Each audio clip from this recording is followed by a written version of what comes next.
তোমার অঙ্ক শেখাবো, গুনো দেখি কলাগুলো। তখন চিপস গুনেছিলে, এবার কলাগুলো করে। 1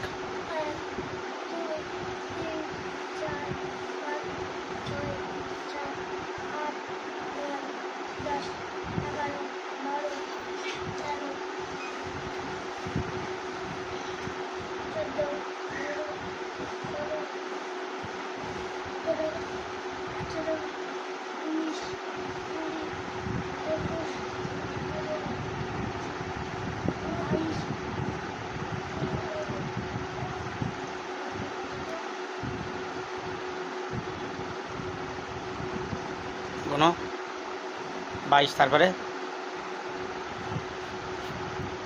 হারাচ্ছে না। 40টা কলা আছে, মোট 44-45টা আছে। নিচে গুলো হচ্ছে ছোটো বলে ছাড়। 50 টাকা নিয়ে যাই, এক্ষুনি কিনে নিয়ে আসছি। ঠিক আছে, রাখো। মাথা গুলিয়ে যাবে বড়দের, আর তুমি তো ছেলে মানুষ। ঠিক আছে, তো ভালোই হয়েছে, খুব সুন্দর হয়েছে। হ্যাঁ, ঠিক আছে।